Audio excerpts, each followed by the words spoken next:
We are officially live. We don't usually do this, but we thought we had to. It's been a big, momentous Sunday. We were going to start with the headline news that Newcastle now own the rights to the United suffix, but Chelsea, as ever, a big club, they wanted to steal the headlines, and that they have. Graham Potter has been sacked as Chelsea manager after just 7 months in the role. Where do we begin? Deserved or unfair? Deserved. What? Deserved. What took so long? I was wondering. What took so long? Yes, they had to sort out the severance package. Because What was they waiting on? They've been on page. They're page 2 gang. but you know what's bad? They've been local to page 2 gang for like the last you said he's been there for 7 months. He's been like local to page 2 for like 3 months. Like continuously. Yeah. He was consistent, is what I'll He's say. very consistent with that 9th and 10th and 11th kind of that region there. He departs as and leaves Chelsea as the lowest ranked team in West London, behind the Giants of Brentford and Fulham, which is something for the history books, man. So he's left his mark. But yeah, awful scenes. I am not as adamant that Potter was in the wrong. I feel that he was sold a dream, and they have pulled the plug too early on the project that they seem to commit to for 8 years or however long it is those contracts they give out. I feel sorry for him. I'm going to be honest. In some ways, I feel sorry for him, because it's like, bro, you've got three 11s here, like, that you could play in the Premier League at this moment in time. So it's like, what team? How do you do training? What team do you pick? How do you keep everyone happy? Plus, you're a new manager, so it was a bit techie. But when you're losing at home to Southampton, you're losing at home to Aston Villa. What else did they do at home? They drew to Everton at home. It's like when last minute, that was. When's this gonna change? Like, when's this gonna change? You couldn't see it changing. No, like, there's no clear, like, you see, like, obviously Man United's not doing the greatest at this moment in time, but you can see the difference with what Ten Hag's trying to do, like, or he's trying to implement. With Graham Potter, he's had so long and so much time, and he doesn't know what he's doing. He don't know what his best 11 is. Like, yesterday, he started Reece James as a centre-back. Right centre-back. I heard a few ideas that he might have played there because he's not fully fit. But a player like that, you cannot leave out. I'm not sure. Loftus-Cheek was right wing back. Like, what's going on here? He started Mudryk yesterday after he said that he's trying to slowly put him into the team. Him and whatnot. Yeah. Now he's just shattered his whole confidence yesterday. Like, he's a broken man now. Poor Trunks. He's broken.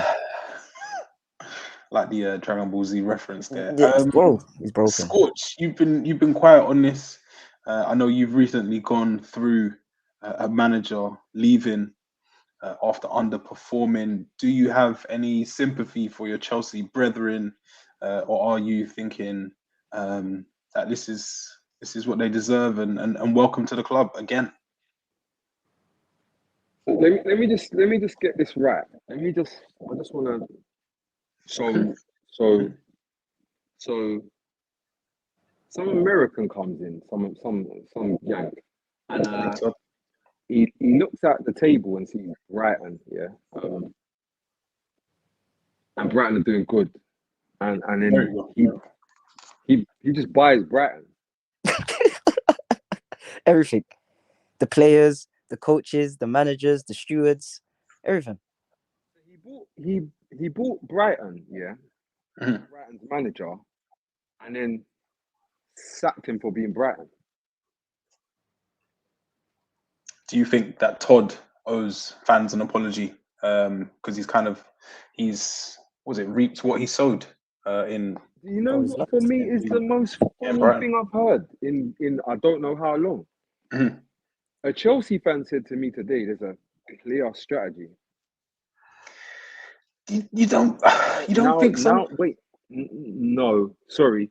I'm just gonna give a little so for instance, um, Say it again. Aubameyang. Okay, who was signed on the Tuchel? Yeah. That's not giving me that. Fired. Okay, cool. So I got Aubameyang, and then I got Aubameyang. Okay, that's one thing, and then got all of the left wingers, and then page 2 for quite some time, but that's fine because it's a long-term project. Cool, that's cool. And then we just sack the gaffer and give some guy that nobody really knows. Bruno, the ex-footballer. He was that's the player, isn't it? Ex-player. Yeah. So great bald head beard combo. Not sure about managerial credentials. You know what is kind of brazy for me is that it's clear that there's no strategy because Chelsea for the first time are copying Tottenham. And I don't think they're copying. You got rid of your gaffer at the same time as us, and you're doing the whole, Bruno. We're doing Bruno, like we're pretending like this is normal. 10 games, see it out. Bruno is not who should be interim manager of Chelsea. They have Gus Hiddink. They have They have, you know what I'm saying, like whoever else. Di Matteo. Rafa Benitez. Like take it in. When I'm saying to a man that they've become Brighton, you're not understanding. They've got Bruno as the manager now. Yeah, with minimal credentials. He's a Brighton man. You're not getting it. Bruno is a Brighton Championship guy. He come in with them guys. He's like Bruno is a Chris Hughton guy, and is now the trusted interim gaffer at Chelsea for all of Chelsea. This is what is going on here? It's the Twilight Zone, bro. X-Files. What do we think that Todd is trying to get out of the rest of this season? Is it a play it out mid-table thing, or is the Bruno appointment the equivalent of throwing the towel in? I know there was boxing on last night, so is Bruno the equivalent, and not Guimaraes or Fernandes? We'll get to them. Is Bruno's appointment somewhat an admission that this season is done and dusted? Wherever we land is where we land. I know they still got a big Champions League match against Real Madrid on the horizon. Or do you think that he expects Chelsea to salvage? I'm a bit confused because I thought, all right, they're going to give him time because he won a couple games. He won the Champions League game against Dortmund. So I thought, okay, that should buy him time. Maybe to the end of the season. It all seemed a little bit rosy. They had that run before the international break. I think it was 3 wins on the bounce. He was giving it the fucking will beat.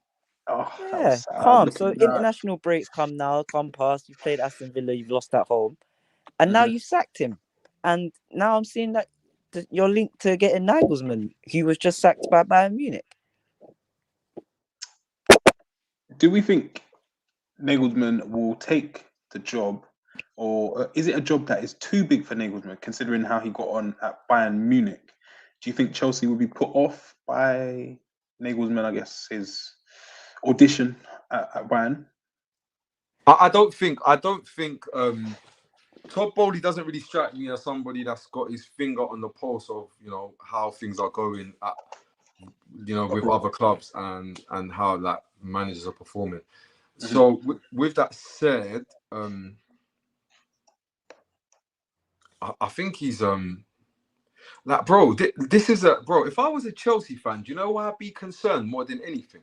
I look at what's happening right now, and I look and I see like Chelsea would probably put themselves like in competition with like Bayern Munich, that level of club, and Bayern Munich have lost 3 games this season. Yeah, bad season for them. They've lost 3 games this season, and a manager that they like, that they rate, came available. So what they done was sack Nagelsmann. Get rid of him because there's this guy that we want and he might be going somewhere else. Get him in now. Yeah. And Chelsea, just as an example, Chelsea are in a different space. Like, Bayern Munich did that year because they thought, right, if we get Tuchel in, wait a minute, we've conceded only in 1 game in the Champions League and we've won all our Champions League games. If we get Tuchel in, bearing in mind we got Man City in the next round, if we get Tuchel in right now, we actually could swing the Champions League again. We could do this it. Is like Tuchel's got to win 6 games, and we know he's a tactician rat because he used to do us over anyway. Yeah. So let's get him in, and the players will play for him. You get a new manager bounce for these 6 games that matter. This is, I feel like this is not the kind of thinking that Chelsea are doing. I feel like, of course, Chelsea are doing a different thing. I'm not really. They're reinventing the wheel. Scotch, yeah. Listen, yeah. To go off your point as well, to elaborate, yeah.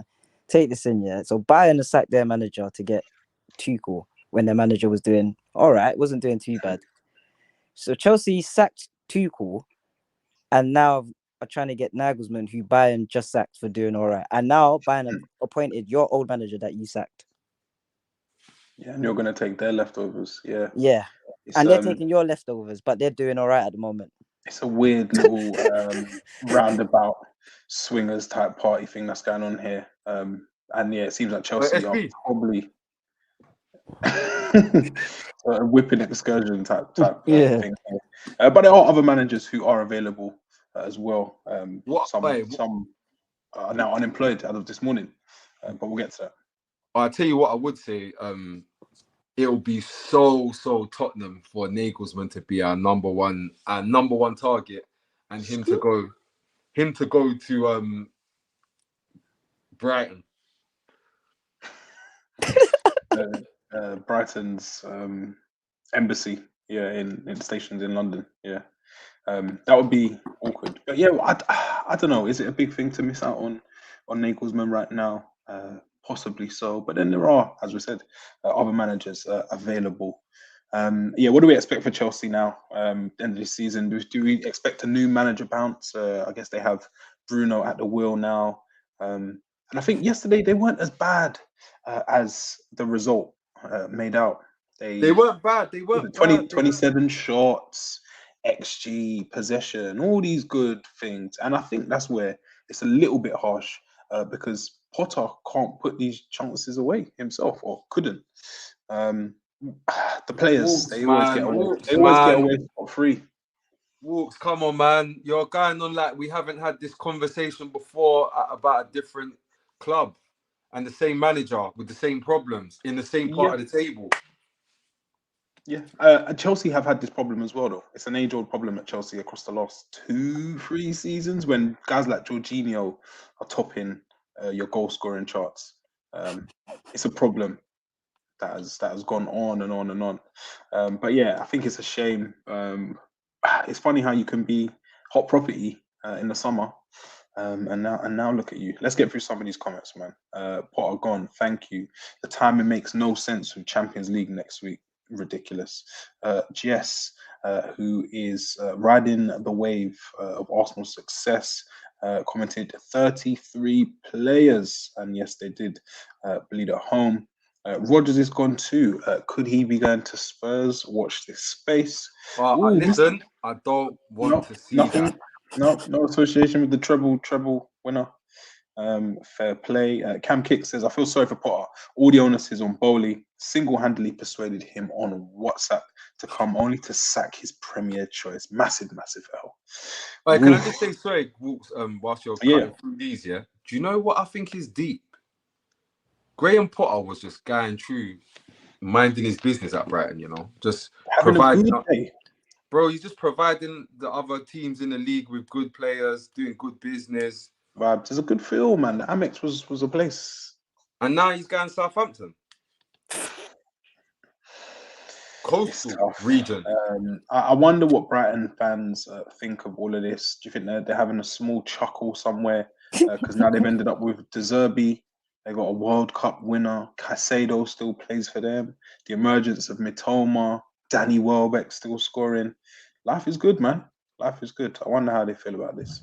Chelsea, Europa League. Min, again, wrong and strong. Said you can't manage a squad of 39 players when they're playing one game a week. Yikes. Street to saying Luis Enrique. I think that would be an amazing appointment. But he's been biding his time. I'm not sure what the hold up is. I thought he would have probably jumped back in. I know he loves doing his Iron Man challenges and whatnot, so he's probably getting through a few of those. But yeah, I think that would be a crazy appointment in, I guess, the Chelsea profile that we've come to know, top managers. Do you know what?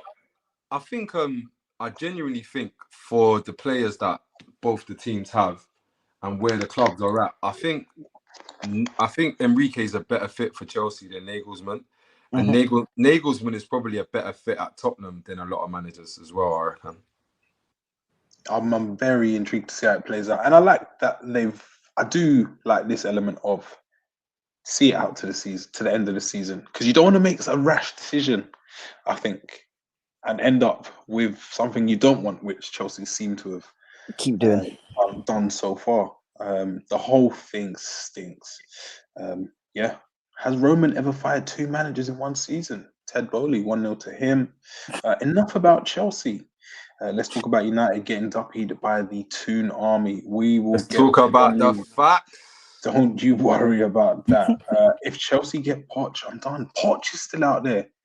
Still got his house near the Spurs ground. I'll take whatever bet anyone wants. He ain't going Chelsea. I'll tell you that. Interesting.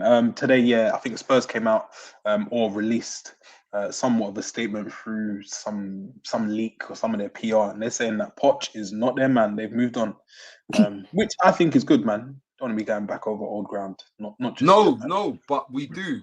This is the thing. You do? No, this is the thing, because if Nagelsmann goes somewhere or he just doesn't want the job, or he wants some time out, he wants to go skiing or whatever it is that he's doing. I think he's skiing at the minute, yeah. Enrique just doesn't want to come because he thinks it's shit. Okay, cool.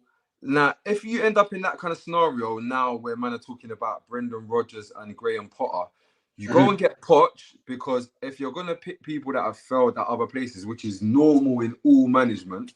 Yeah. Otherwise you'd never get out of a job. I think in that scenario, you go with Poch because, for instance, with you're going to have every manager's probably going to incur some problems with Daniel Levy. You might not get the full backing you want, or you might not get the exact all of the players that you want, whatever it is.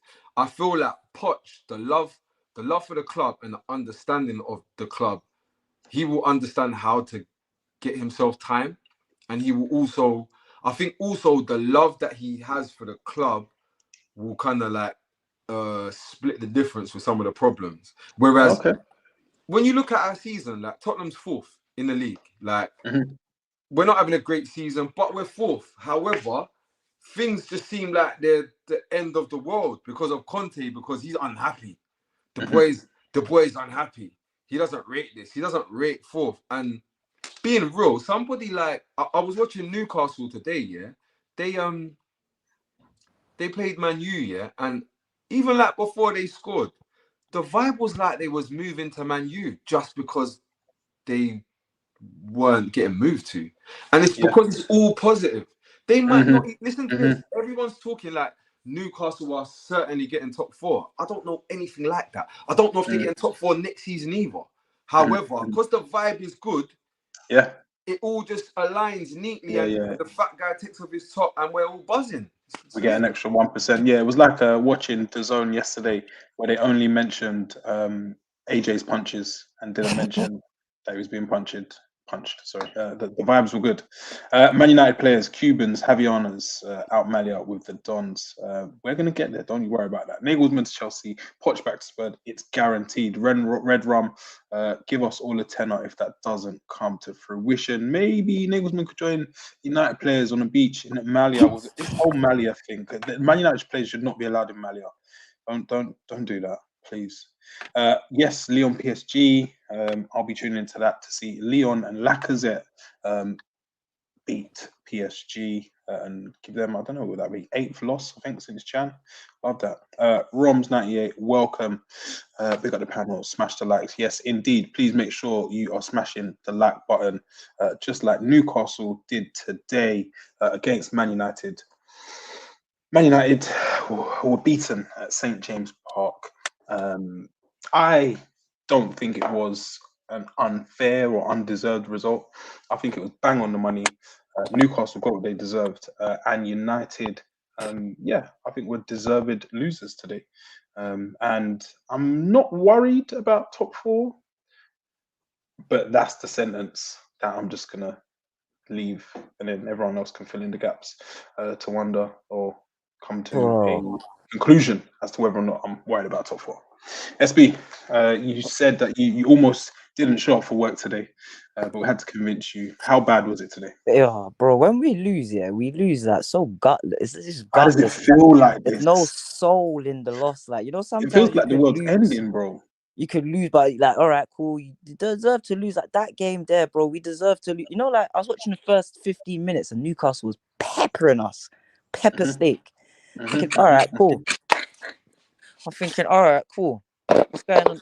Surely this like switches up, innit? Like 30 minutes has gone past, half time's got there. I thought, all right, cool. Ten Hag's gonna make a few changes. They, Sky Sports put up the graphs. Yeah, Ten Hag's got Manu's got the most goals from half time in the second half with their subs and stuff. Yeah, so obviously they're making me feel a bit better inside, innit? So I'm thinking, second half we're gonna come out and stuff's gonna happen, innit? Like, bro, stuff can't happen in this team when you have Weghorst up front. This whole Weghorst experiment that we're doing right now. Have you come? We found the bro, result. It's done. I saw something today. Has it come full circle back to Bro, Burnley? full circle, bro. I saw it today earlier before we played. Like, Ten Hag said like, we wouldn't mind extending Weghorst's contract or something like that. I said no. Nice. Here, but buddy. at that time when he said it, I was still like, this guy can't play. Like, please, like Martial, just give me 9. Give me the number on your back, bro. Just give me 9 games for the rest of this season, bro. And then you can go live, and I'll never say a bad word about you when you leave us at the summer, bro. Just give me 9 games, bro. Do you think it is possible for Martial to play 9 games in a row? I'd love to know. All the statisticians out there, let us know the last time Martial played 9 games on the bounce. This is exactly what Scorch said to me. Scorch said, like, you actually think that this guy can actually play like 9 games in a row? I said, nah, I don't particularly think he can. But I'm hoping and I'm praying, innit, that I don't have to see this Weghorst guy up front again, because we're playing with 10 men, bro. Him and McTominay. McTominay's basically fucking Longstaff 2.0, bro, that we have there. It was like is he better or worse than bro? See, today was the battle of the middling midfielder, bro. There was a lot of it. 2.0, he's in there. I was trying to work out who, like, because somebody said, remember, like, there was a little period of time when United were interested in Longstaff, and it's like, why, when you got McTominay today, like, it was like, who's the better one out of the twin? Bro, it's the Spider-Man meme, innit? They're both pointing at each other. It's just Rashford, Bruno. Like, bro, the only person that played good in our team was David De Gea. That's the only person. Made a good save. What do you think about Anthony being taken off? Some of the subs were a bit weird to me, I'll say. And Ten Hag isn't beyond criticism. We've seen Potter criticised. We've seen Conte criticised this season. We've seen Klopp criticised. Ten Hag criticism isn't something we come across a lot. But I'd say, probably the subs today were a little bit weird. Bro, there was one stage at the start of the game where we had McTominay and Weghorst as our furthest strikers. Yes. Do you think it was his Scottish international exploits? Was it 4 goals? 2 games? Don't let international gas you, bro. Don't. It was against Spain, SB. Bro, it was against Danny Ceballos and who's the other ones they had playing that day? Hosselu, who was in the Prem and all of that. Like, come on, Ten Hag. They're just using the name. He played crap. Really... Ten Hag was crap today. I don't know what kind of. He should have started Fred, but I get it because of the height of the height of Newcastle and look at the goals they Yeah, scored. landed the Giants. Yeah. So you know what I did think was a bit and I'm not gonna get onto Ten Hag. Like it's not Ten Hag's a shit manager now because he done this. But though today was one of the days when like Ten Hag does a lot of clever tactical things. Being honest, like some people will call it risky, some people will call it positive, I guess. But like he subbed off a centre half. He subbed off 2 centre halves and brought on only on 1 centre half. Yeah. And then ultimately, you conceded a header to Callum Wilson in the 6-yard box. Might have needed 2 centre halves.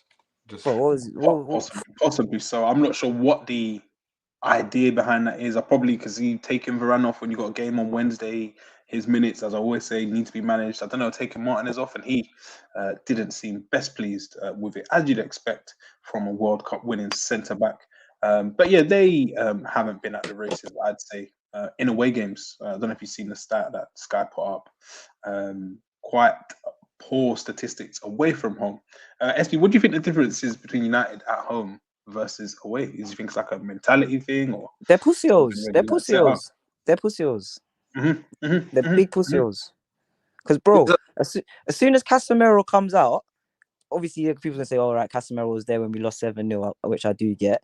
But bro, as soon as Casemiro's out, we still have the pricks that we had from the seasons before. It exposes it so much. And do you know what?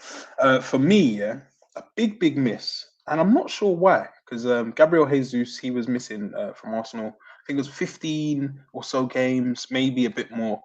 He was missing, and he got a documentary made about him and his return. Christian Eriksen has been missing for nigh on 30 games for Man United, because United play every 2.5 days. I think losing Christian Eriksen and Casemiro returns this team. Returns this team to last year. Yeah. No, because listen to this. When you start you're gonna look at some different players and this and that. But really, Casemiro and Eriksen. Casemiro makes you lot not pricks no more. And Eriksen makes you play ball. Casemiro ball as well, but not pricks mainly. Yeah. And Eriksen ball. Like he's the one that we're gonna run the tactics through. He's gonna kind of try his best to cool. You take the 2 of them out, and then what happens is the other characters that were leaders before become your leaders now. And they lead you back there.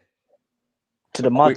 Quick reminder as to how bad things were in years gone by. But yeah, I think this is a nice wake-up call. But I am a tad cautious about United's top 4 prospects. Are you? This was a big game. You win this, and I'd probably say, we're stamped on. This just changes things a little bit. I know there's still games in hand, and Newcastle still have tough teams to play. But today felt a little bit weird, and there's been a few reminders. And yes, I think Jess mentions it here. Yeah, United haven't scored in the last 3 Premier League games. They also haven't won a game, conceded 9 since winning the League Cup. Maybe silverware isn't everything it's cracked up to be. Let's get through some of these comments. Weghorst presses so well. Paid out of his own money to join United. Love it. Pepper steak. That seems like it's going to be something that sticks around. United's midfielders are fast. The strike situations are fast. The transfer spending has been a farce for decades. Welcome on board, Peter on Paul. You get it. United haven't scored in the last 3 games. I know Jess is loving this Man United breakdown. I'm sure he's in these comments under a few burner accounts sending hate in. But that is the game. Who was worse, Weghorst or Anthony? I'm going to say Weghorst. I was surprised Anthony was taken off over some others, i.e. Sir Marcus Rashford. Sancho. Shout out Anthony though today. Gan. I think it was in the first. See the first 10 minutes or so, bro. I see him go round the outside of Dan Burn. Yeah, he did that at Old Trafford as well. He had skates, and he did it in the cup final as well. But guess what we're gonna do? Did adjust the thing. No, he remained. He stuck to the task. Yeah, we're gonna take him off and put on Jadon Sancho, who doesn't drop back to defend. That's what we're gonna do. Low intensity is how I would describe that whole situation. Who is the real Bruno? Sorry, just for the record, yeah. So what's our take on that? Like, say, the thing he did in Holland, is it? No. I don't think it's kaput. I definitely still think that traits of the same player will remain. But I feel like, yeah, he was definitely improved when he came back. Coming off the bench today, no, not for me. Not for me. But no, I don't think he's in as bad a place as he was. But yeah, he's still not excelling the way I would want him to. And I think that probably is explained by him starting on the bench today, man. Joe That's where Willock. I'm with it. Joe Willock. Willock. Yeah, what do we think of Joe Willock, formerly Oh, of Arsenal's parish? What do we make of it, man? Brave move going up north. Was this? It was just when the Saudi money came in. So I think yeah. he might have went just before, or maybe I'm not sure. He went. He initially went there with Bruce on loan. Yes, Yeah. yes. You Some get me? loans are good. But you see, Willock, I'll be real with you, man. Like, it's hot. Like, it's so hard not to like Willock because all this kid does is he's got a squeaky voice. He's not intimidating, and he's just Praises God every game after the game. Yeah, he's a nice guy, and we've actually watched with our eyes him improve. Like, he's just improved. No, I like Willock. I know a few Arsenal fans from what they saw at Arsenal outside of the youth academy team and whatnot weren't really impressed. But I think he did the right thing. Leave, go spread your wings. And yeah, I think he's important to Eddie Howe's team. I don't think once the money is coming in, he's a stamped on starter. But I don't think nowadays in modern football, teams have an 11 that always starts. Yeah. So yeah, I think big up Willock, and yeah, for breaking my heart and messing up my Sunday. Can I talk about something before we leave this though? Like, please do. What the fuck is wrong with David De Gea? Bro, sometimes he does stuff, yeah, and like, if this was back in the day, if he did that, yeah, they would say he's a witch, burn him on the stake or hang him or something. Because, bro, I saw the guy off balance with his back to the shot. He's turned around. The shots already happened. The shots happened. He's turned around, and then like, bro, it's not even, bro. You can't explain. Like, what is that? Like, blood. That is one of the best saves I've ever seen in my life. And you know the passer, it's just a David De Gea save. Yeah, I think it kind of went under the radar. It was a mad reaction save, and that kind of stopped the onslaught that was I guess United were under. This didn't pan out to be anything game changing, but yeah, massive save. And I think for all of his downsides, which he has as a modern goalkeeper, and I think Ten Hag's got a big job on his hands there, and how he handles that, I think will be a benchmark as to how his time at United might play out. But yeah, I think for De Gea's deficiencies in playing out and being brave and whatnot, and claims, his reaction saves, I'm not sure we've seen a lot like it in the Prem for this consistent amount of time. Newcastle, another clean sheet.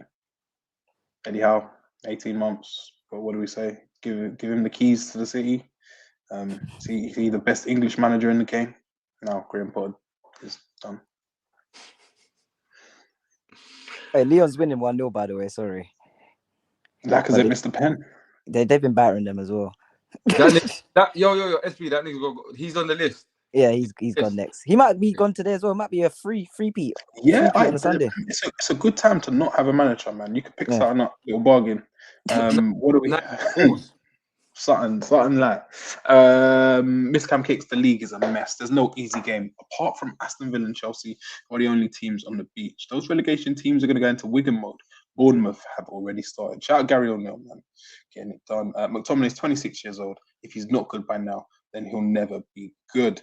Please talk about taking off the centre backs. Yes, we did mention this. It was a disgrace. And yeah, hopefully we don't see that again. It looks like we are being joined by Jess, but we'll update you on that. Walks, RB, could you tell me what midfield role was Sabitzer and Bruno meant to be fulfilling today? I think it was a bit of a shambles. I couldn't tell who was probably the more defensive one at McTominay and Sabitzer. That was rough. And yeah, Bruno had one of those days. Bruno had one of those days where I get upset. Scorch. Did you notice Varane doing some new tasks? The pass and then run into midfield thing. Yeah. Create space. I was thinking, what? This is interesting. There's a big gap behind you, but I'm here for tactical evolution, man, throughout the game, man. Milan. Bro, I've been watching Varane for over a decade, calmly over a decade. Yeah. Bro, do you know how bad it was? I thought there was one point, because I see somebody like with their back to play, and the ball might have been like with De Gea or whatever. And like the midfielder was showing for the ball. He's got it. He's turned. He's popped it off. He's gone beyond. I'm like, I thought Casemiro was banned, and then oh my God, it's Varane. No, this is mad. I kind of rate this. I can't lie. I'm not obviously. It didn't. It might not have had the desired effect, but I do kind of rate that. I do kind of rate that Ten Hag is like trying to. He's not satisfied. It's not like, oh, you're Varane. You like just do what you did at Madrid. No, like you can improve. Let's try some stuff, man. I like that. Yeah. Let's try it out. Newcastle, are they here to stay? Over the last 18 months or so, they've probably amassed third, I think, most points behind that of Liverpool.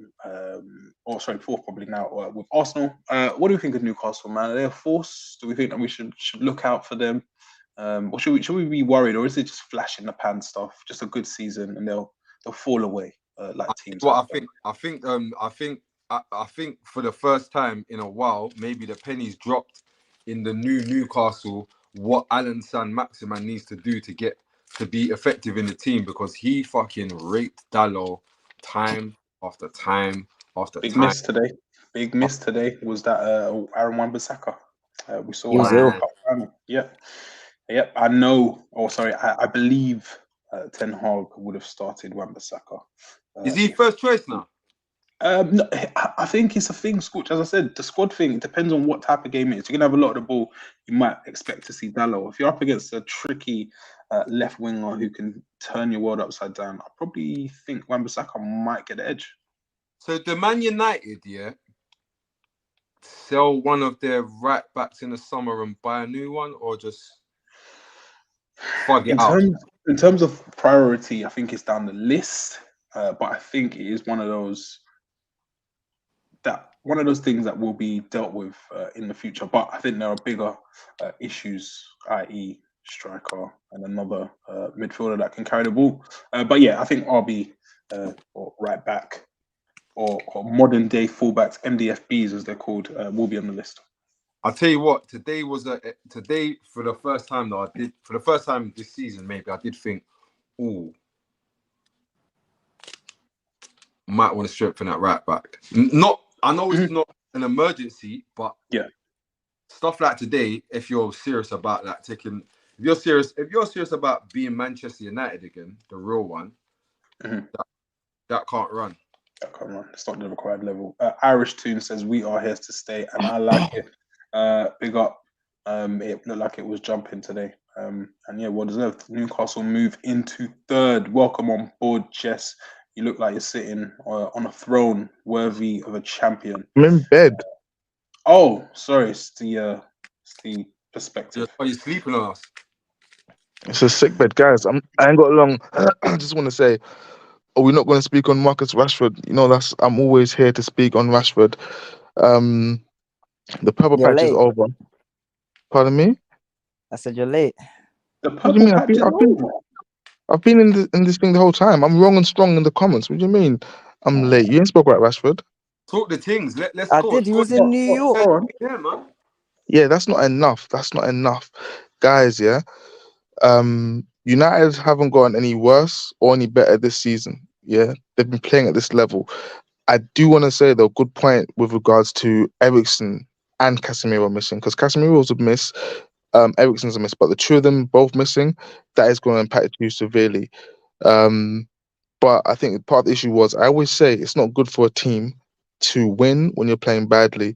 And Rashford's goals papered over loads of cracks in United. We're not playing bad, but they weren't like, for me, they weren't. There was a lot of games where they were under pressure and they got a Rashford goal on the break and then went on from there to win. So I don't think anything's changed apart from the fact that Rashford isn't scoring again. And when he's not scoring, these are the results you guys are going to get as Manchester United. SB, fix your face. I think You it's just a said bad a day. question and you answered your question. You just said Yeah, because I'm not here for long. That's when why, you have guys. Eriksen and Casemiro is a big miss and it's detrimental to the team. So you don't think that's probably why Rashford's not playing good? Or the team's not playing good? Like I said, it's not until Dan mentioned the Eriksen thing as well that I thought, you know what? I overlooked Eriksen's absence as a key influencer. But I'm here to spread negativity about Marcus Rashford more than anything. So is he still the best player in the world, or what's going on now? I just want to know, guys. But before I go back to my deathbed. Who is that to the people that said he was the best in the world? Because that was nobody here. It's to you, Dan. That was to know. No, he's still not the best player in the world. Okay, SB, what you saying? I said you over here. I'm with Dan. No one said he was the best in the world. Yes. Jess, do you know what Jess does? He goes There you on go. Twitter, he finds like some weird account and then says people are saying, when it's just some like weird guy in his mom's Twitter. basement that just hasn't opened the windows and is like lacking oxygen. I think sane United fans knew and know that Rashford isn't the best in the world, but he's playing well, and he had a bad game today. He's not playing well. Yeah, no, Walks. I'm gonna need to revisit that. He's scoring. Are you all right? But no. In my opinion, I'm just gonna give you my opinion on the opinion show. He's been getting a good output, very good output, and there was You lot weren't saying this when he was scoring. You lot were praising him. No. I'm saying there was a when he's period of scoring, time in the output that he was also playing well, but then it morphed into the thing that Salah does, where it's just the output, and then when you remove the output, today goes like was this. a bad game. You lot have chosen a good day. You've chosen a good day to mention Rashford. I get The it. reason why I'm saying he's never playing well is because it was accepted. January. It was accepted that Rashford was scoring goals by doing less one-on-one take-ons, less everything, but just getting more goals. His thing was purely goals. There was no influential. There's hardly any assists. I think he's got 4 Premier League assists. Like, it was just goals. He never played well, ever. I remember he played well against Arsenal. He got Ben White dragged. You don't just get dragged you don't get a player so as good as Ben White dragged for not playing well. We all remember that, right? Yeah, a man is on a booking against Marcus Rashford. Anyone on a booking against Marcus Rashford is going to get substituted. Well, players get booked all the time. Come on, man. Why is he on a booking? Come on, man. Please. Did he play well or not? He got Ben White booked and dragged. Okay, cool. So that's one game. Yeah, he got Ben White booked and dragged. He wasn't playing. This is the best that's team one in the league, game. right? Cool. He got Ben White booked and dragged against Arsenal. Hit me with another one. Barcelona. Don't know if he played well though. That's what I'm saying. I think there was a pick. Give me one clear example. You got Ben White booked and dragged. Let me hear me out. I'm not saying he's been playing shit. What I'm saying is he hasn't been one of the best. I'm just saying that. I think he was scoring and output's dope, but it's not too dissimilar to Salah, who, in my opinion, comparing it to Salah is because we compared him earlier in the season, and you lot weren't saying this. I was the one saying Salah is covering up the papering over the cracks. He doesn't touch the ball like for the whole game. Like Rashford, you lot didn't say this at the time, but now it's Rashford hasn't been playing well. Revisionism is going to be no. Walks. You know what it is? We've allowed time to pass and formed our opinion. That's Two all. games. Two games. Yeah, Two look, games. this is the industry we're in. This is why. Is it 2 games? Are you sure it's 2 games, FB? Well, we ain't scored a goal. We ain't scored a goal in 3 how many games. 3 games. In 3 So games. I said 2 3 games or Prem 3 games. games, We played cup games in between there, guy. The goalposts. No, the manipulation. Bro, I'm not saying you're moving like I'm saying that. Okay, silent on Rashford. I'll see you again in 8 weeks regarding Rashford. I am just pulling up the inconsistency and the inaccuracies. We're looking at Prem games. Have United played other games in that time? I think no, but I'm just my you see my inaccuracies and inconsistencies. They just match his performances. He hasn't been at the level that he has previously this season. So my but thing to is, say he hasn't played well this season is just cap. Like we're just making stuff up. But I never said that. I said he was doing output, and there was a period he's been doing output, and there's been a period where in the output that I think he was also playing like sick, like he was moving like unstoppable at one point. I think maybe January. And then it just got to just normal goal scoring, like just 10 normal goals in a game at home and all this stuff. Like people, we weren't saying he was playing bad then. So but bear in mind, I'm the same person that doesn't really rate. I don't really care about Haaland. So you know what I'm saying? Like, don't take it too personally because I call Haaland. No. I'm just saying. Like, I didn't hear this at the time. It was quiet. People were saying, "I'm always been a fan of Rashford." If he scores in every game, how do you explain that he's not sick? Because I'm gonna look like a madman. I'm gonna look nuts. I think if you see it, say it. That's how I say it. Like that with Salah, you lot tried to compare him to Rashford earlier this season. I said he doesn't touch the ball. I don't recall doing that. You keep saying you lot. I don't recall because I never talk about Salah because I'll find it in the group for us. I was in the group, but it definitely wasn't me because I'm not the guy that even. Yeah, so it definitely wasn't me. Do you know what is me? Talking about Salah. I'm speaking like to the group. I'm gonna go to the group right now.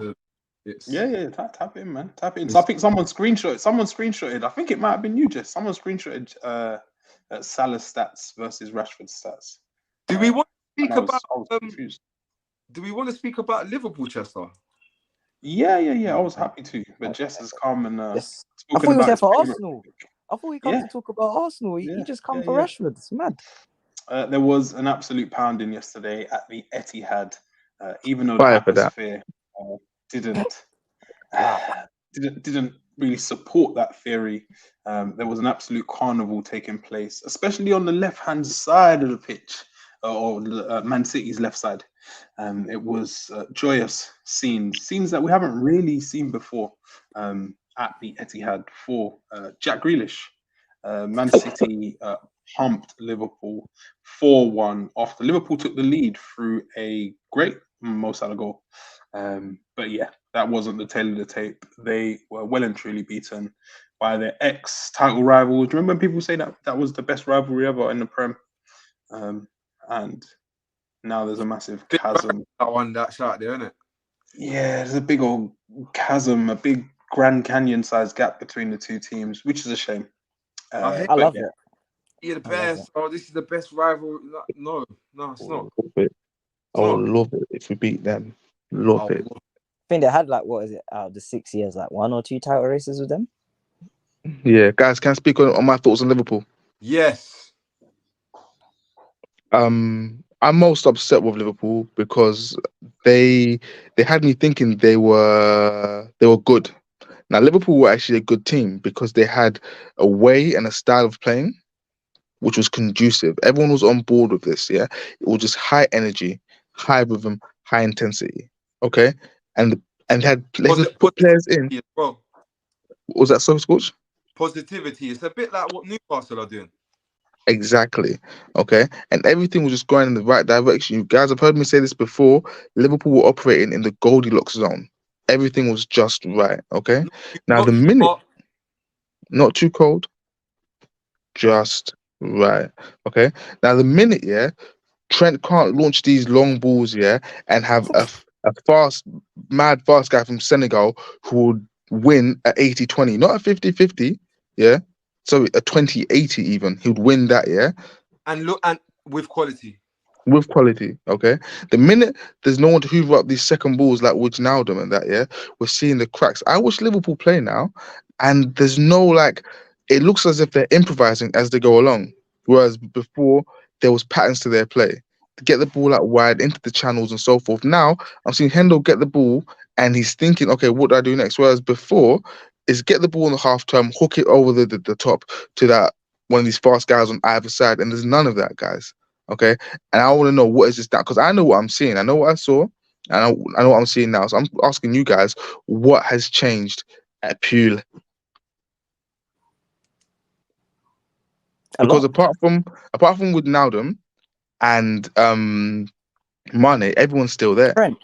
Trent, and Van Dijk. Wijnaldum was gone last year. They played every single game possible last year. Yeah, I'm saying, yeah. I mean, the only two big changes that we can think of are Wijnaldum and Mane. Yeah. So no, but Wijnaldum wasn't there last year. I didn't say from last year. Okay, I'm talking about what they changed. the quadruple was on until the last day. So okay, I'm seeing a lot of people saying. I'm seeing a lot of people saying that Liverpool's biggest miss, yeah, wasn't Mane. It was actually Wijnaldum, which is why I brought him up. So if you want to dismiss that, fine. So Sadio Mane is gone. You'd agree that if you get to you play every single game possible to you, you don't miss that guy as much as no, but you know people what? were making out. They lost it on what, the last kick of the game or last 20 minutes when Gundogan turned up for City.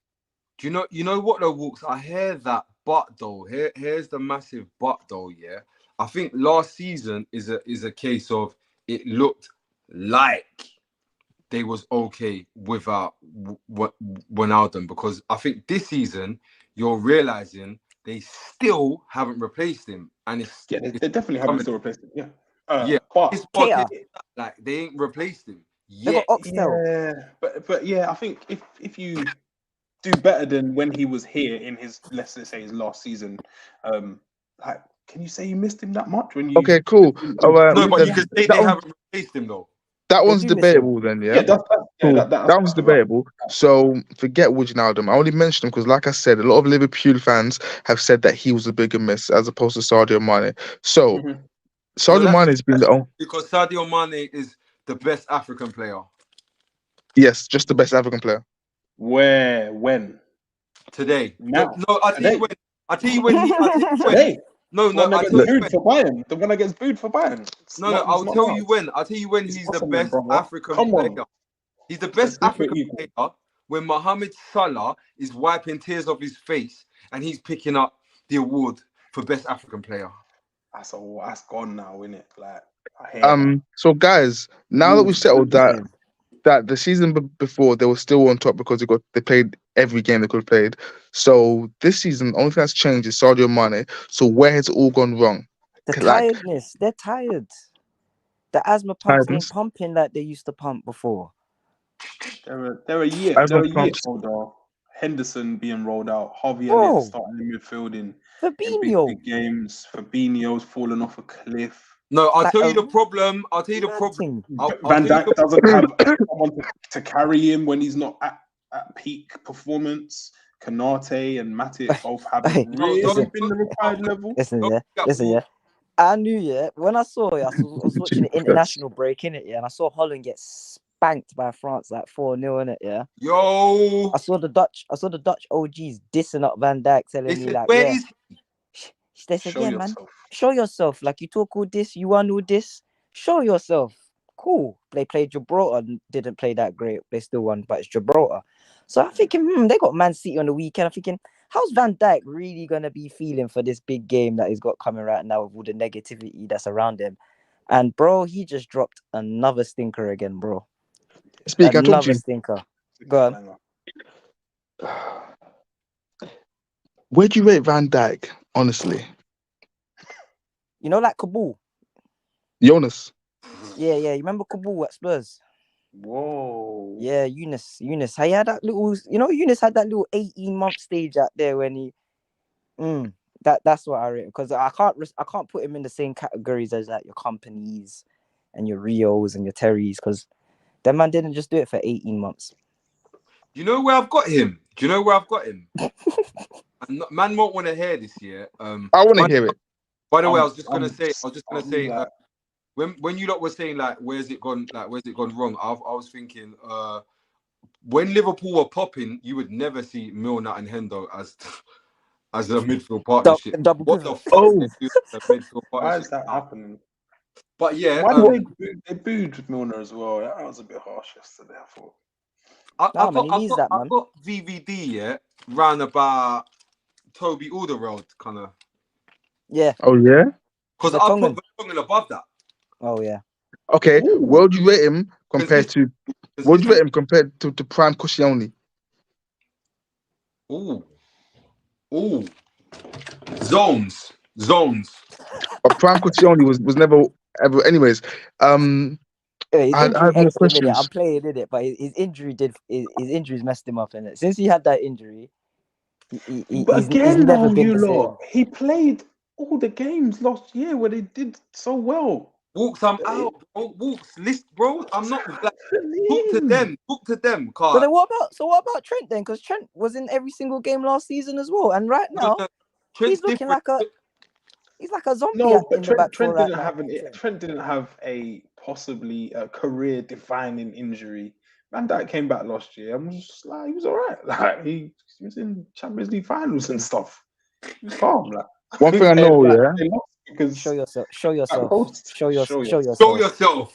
One thing I know about football, yeah, I've said this before, I'll say it again, is that the decline is not a gradual, slow process. Yeah, it doesn't happen. Literally.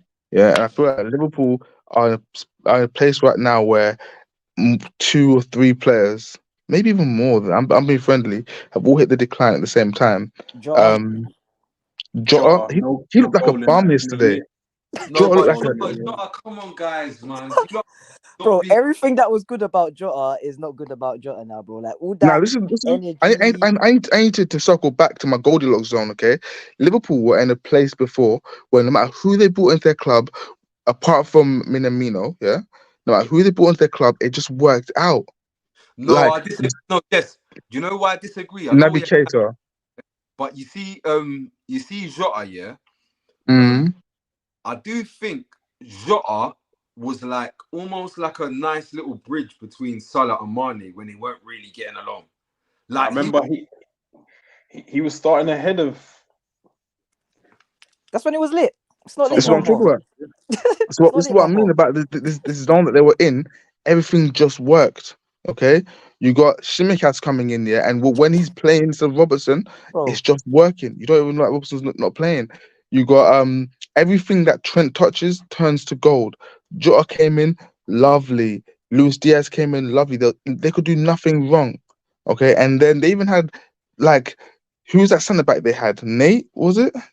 Nate Phillips. Nate Phillips. He came in. Just fitted in. Joe Gomez, Curtis Jones. Joe Gomez played in the league-winning team. I'm not joining in with you lot. Do you know why I'm not gonna do it? This is your problem. No, I'm not gonna do it. You know why? Because you're a coward.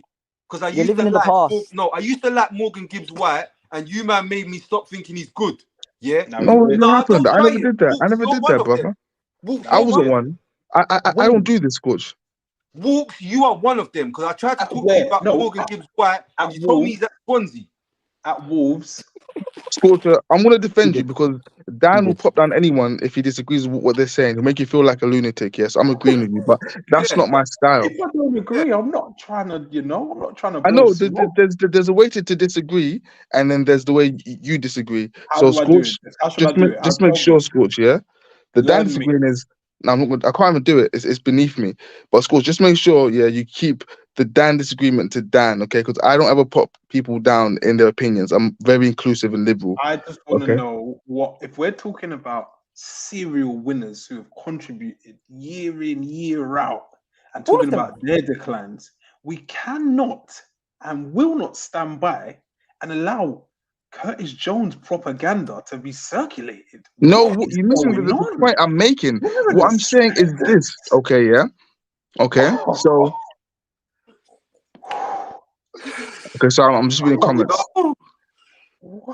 Yeah, sorry. Well, they're all Um, bugging. Let us and what know I'm saying who's is, yeah, the man Liverpool still. were in a place before where any half decent player, in my opinion, these are my thoughts. Okay, don't ridicule me for my thoughts. We all have thoughts. We're entitled to our opinions. Okay, okay. I'm not talking down on anyone. I'm not abusing anyone. Please let me say my piece. Sports. Liverpool were in a place where any half decent player could go in that starting lineup, and because of the energy, the intensity, the rhythm that was going through that squad, the moment they were in, Rhythm. anyone could go in that team, okay, and just assimilate. I don't mean like 3 or 4 new signs. I'm talking about like a one player could go in and the squad would carry them. They're no longer there. That's why you're seeing people like Nunes. Nunes, 2 years ago on his Liverpool team, he'll be right now, he'll be on 20 plus GA in the league. Easy. In the league. I'm Easy. telling you. Not all comps. Yeah. Not all comps, no, just in the league. That boy from Fulham, Carvalho, okay? Oh, He God, man, you're joined making squads at the minute, man. He joined 2 years too late, okay? The same Carvalho in that squad. Oh, sorry guys, another segue. I said a few years back, Liverpool have a problem because they can't sign anybody because they had Firmino, Salah, and Mane. That's the front three, game in, game out, okay? Perfect So harmony, yeah. yeah, so when Carvalho did join, he had to hold bench for a while because you can't displace these people. And then by the time the space opens up, And also he's not good enough. Yeah. yeah, but yeah, at the time when he should have joined, you have to be good enough. The point I'm making is that Liverpool were in a place they could sign a player who's like a 6 or 7. Robertson. And Yeah, I think if Carvalho joined when they actually there signed we him, go. which was what last, it was post Jan, they missed out on him. I remember Something like that, yeah. they submitted the papers late. If they would have signed him then and they would have integrated him into that team, I think it's easier because the other 10 will carry you. But when things are a bit shaky, it's not really the place Not to the be time. bedded in. Because yeah, the guy next to you, he's trying to get his head right. He can't even dedicate any time to carry you through the game. It's tough. And now he's not making squad. Factory settings. In them kind of times as well, like things was weird. Remember, like Hendo ended up getting a new deal. No, Yeah, the 3-year deal. Maybe Milner got all of one. them got new deals. Yeah, Hendo, Van Dijk got his, a new Alisson. deal, Fabinho. But all of this is like going on in the background. VVD shouldn't really be playing. Not confident yet in his body. You could tell. I'm coming back. Like it's, you know what I'm saying. So when all of that is going on, now's not really the time to bust some little boy. Now from the champ, yeah, it's tough. It's tough. But yeah, I'm not done with him yet. I think he's still too good of a player to just be like thrown away. But yeah, probably not his ideal debut season. Let's go for some of these comments. Van Dijk is less than for all of the mathematicians. Mertesacker, saw him in the crowd yesterday. What a throwback to an interesting player. Exceptional footballer because he's got -3 pace. Yeah, imagine playing next to him. You're doing a lot of running. I won't believe the decline unless it happens again next season. Peter on Paul, I am with you on that. I'm not selling my Van Dijk stocks. I'm holding. Gonna hold. Man's have gone. Van Dijk. I just grabbed my stock here, and then said, right, Konate, all in. The quick shift. Them stocks, I don't know about them stocks either, you know, Scorch, you know. It's shaky, Yeah, volatile. That German stock. Oh, them stocks are we definitely need the guy from last week, Mr. Cam Kicks. You're right, the guy from last week with all of the receipts he can deduce who is capping. Robbo seems to be, I'm not sure why he's gone under the radar. Gets away with it. He's been way under it. But everyone is focused on the handsome men from the culture, which is shame, self-hate. We just hate each other. And Robbo is just cutting through with mid performances, getting dragged for Simicast, and no one saying anything. Bro, Wolves, do you remember early on in the season, when I was saying Liverpool got attitude problems? Do you remember? Yes. And I clocked every fucking throw-in. I clocked it after like the shouting, the Van Dijk and Milner shouting. And I noticed, bro, every throw-in, like Robertson gets a throw-in, Robertson's Mr. Energy guy, you know. High tempo, intensity, pushing, bro, pinching. The throw-in, he gets it, boom. And he goes like that. He does this one, and he goes. I hate that. I hate seeing that. And then this is the killer. This is the killer, Dan. He's doing this one, and then he brings the ball down there. That one. And makes it bait. Oh. See that? That's like in a family, yeah. Not me. We never argue outside. We argue in the house. But when you are exposing it and making Van Dijk look like an idiot for not showing, it goes to show that maybe the chemistry isn't as strong as we once thought. But yeah, they will bounce back. He did a good pass. The chem's gone. Cover the thing. Yeah, Chem's gone. young paper. Over What's it. that? SB? I said the chem's gone. Yeah, could. Yeah. And you know what's peak with them as well? Yeah, they don't have the money to do the stuff that they need to do. No, it's tough. They're gonna have to go shop in the bargain basement, man. Because I don't think they're gonna get Champions League. The Bellingham is that the boat? Do you think they'll miss that boat? They keep trying their hardest. They keep trying their hardest. No. I keep seeing Trent taking him to a concert. Hendo was in the ice bath with him after the England game. They've been trying to get any little sign of this guy. Like they had a baby picture of him wearing number 7 that they said, he's wearing this because they beat you. Like, come on, bro, man. You ain't got the funds. You ain't got the funds in it. That's why you lot are looking. That's why you lot are looking for money. But you get me? When you lot was looking for money, we was looking for money. And you get me? True say we're the real club, and you lot are just the factory. You lot are just going to return back to factory settings, Liverpool. Because this right now is we're not used to this. Well, I'm not used to seeing Liverpool doing well. This was all like the 80s, 70s when they had Dalglish and all of them, man. Like what I remember of Liverpool. It's starting to get into that Roy-ish. Yeah, like what I remember is like Voronin and Benayoun and Fabio Aurelio. Shout out Benayoun. Yeah, Daniel Agger and them, man. That's what I remember of Liverpool. So yeah, man. Good for them, man. They're back to that next season, man. Nice, man. For everyone inside, please make sure you like the video. As you know, guys, I saw a comment earlier. Someone asked if Liverpool will be back next season. I'm saying no. I think this is Liverpool. Like, they need a complete rebuild. I'm feeling from top to bottom. Yeah. Complete rebuild is tough, man. Complete rebuild is hard in these top to bottom. These settings and this environment is tough, especially when everyone else is spending and buying. Yeah, does Klopp stay? Klopp can stay, but he needs to rechange his whole philosophy on his stubbornness. Yeah, I had a question. Does Klopp have a plan B? A lot of managers get battered, dragged through the streets, hung, drawn, and quartered for not having a plan B. Conte, for instance, he's always going to play the same formation.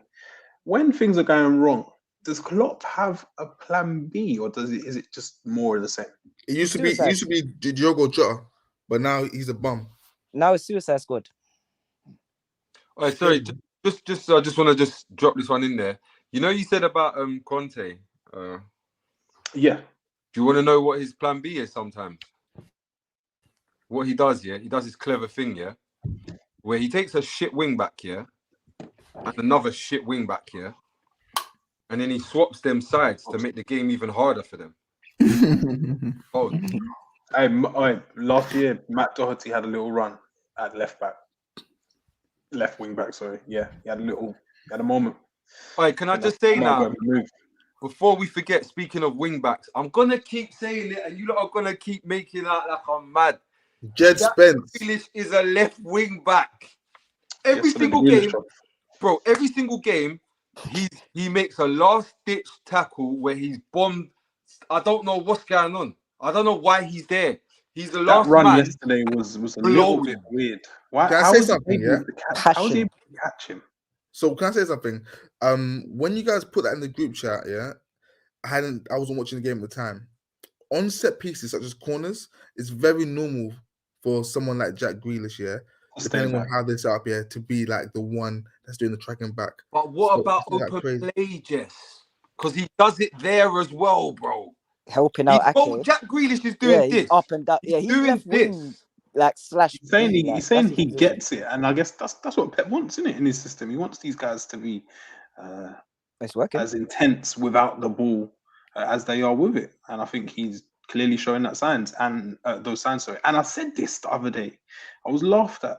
People were saying, Stan being a hipster again. He's gone early. What's he talking about? When I said Grealish is the one that's performing and dragging his team. And I think No, I was with you. You laughed at It's you. not in yeah, the way I that I laughed. expect I from laughed. us M's. Who laughed at I you? laughed. I laughed at you as well. I did laugh at you. I don't I'm remember. only being SB. That's not me. I'm not a laugher. I laughed at you. But to be honest with you, I this was is what I've doubted. been waiting for, though. I've been waiting for a big game that he Mhm. himself takes by the scratch of the neck. That's what I've been waiting for. But yeah, And he did it. we've got one. We've got one for the record book Morris, now. And I think, but I will say Morris did turn up yesterday, and Alvarez. yeah, I and thought it was a Gundogan. bit harsh that Alvarez didn't get the SB. MOM. He doesn't have a Gucci deal and isn't English and doesn't do funny post-match interviews about, I was on the toilet all day. So obviously Alvarez ain't going to get it. John Stones was good. There was loads of men that were good yesterday for City, to be fair. They Who's just that? Rodri's midfield partner, John Stones. Johnny boy. Chilling. Oh, what Not is even he? going, Wait, not what is even he? dropping back Wait, in. Walks, is he sick now, yeah? He is What, playing is he well. sick now, yeah? He's always been good. Apart from that time when he was like dropped for ages. When You make me sick. How about that? When he was dropped and then they went on that run and then won the league. Yeah. Oh, you'd be It's a good okay scout, when you know, people Scorch. do You'd be a good Pardon? scout. You'd be a good scout. We all saw it, but what we weren't gonna do No, is say he was playing Stones well. was bleeding. Stones was He was bleeding. bleeding. Like But Ake was as well, what's and up he's with come him? back. Ake's get me in. Maybe Stones, there's I hope can't for say Calvin. rate Stones. There's hope for Calvin Phillips, man. Wait, Nah, random there's shout, none, yeah. Obviously Liverpool, Jude, that was always banter, just like Mbappe. I said it like in the summer when man were like, "Oh yeah, Liverpool just gonna wait till next summer." You're mad. Mm-hmm. Instead of that, did they maybe just say, you know what? How much for Ramsey from Aston Villa on a Jude Light thing?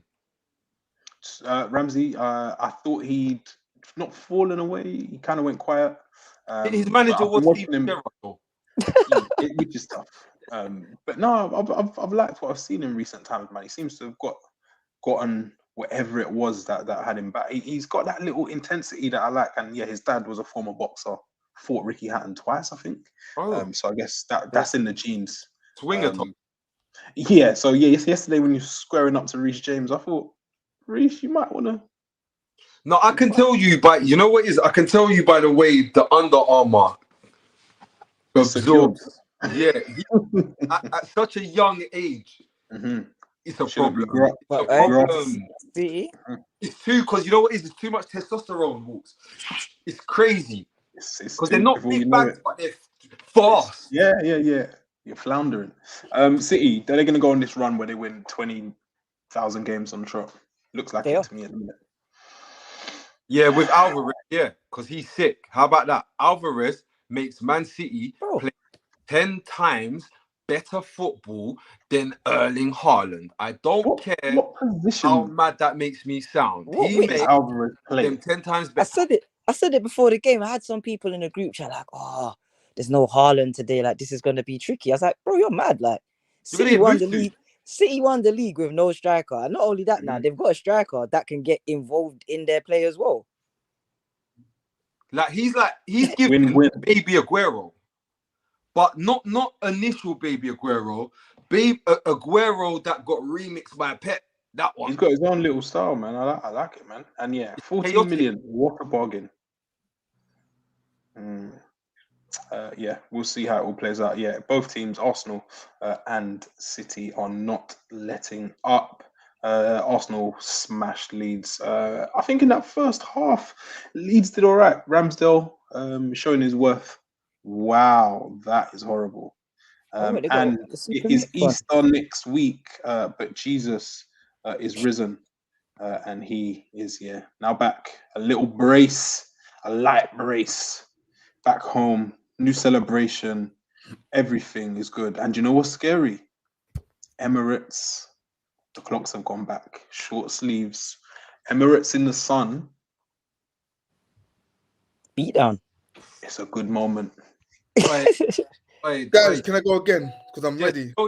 Tell them what you told me about leadership. Huh?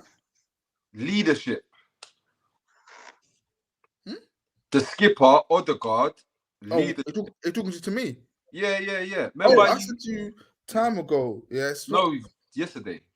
But I said bare times. What did I say? You might have to say it for him, Squidge. You have to say again. About the penalty. The penalty. That was today. All right, yesterday. I don't talk about that. That was the most fandom-based post I've ever seen, if I've ever seen one. Disgusting. Guys, I don't talk about the penny. I want to talk about Arsenal as a whole. Can do, yeah. Can do, yeah. We've got time. That's what we're here for. Gonna need to press you for an answer, Jess. Gabriel Jesus and Leandro Trossard. As well, because he knows his shit. Gabriel Jesus and Leandro Trossard. That's what I've got to say. It's because yes, you know what you could have done.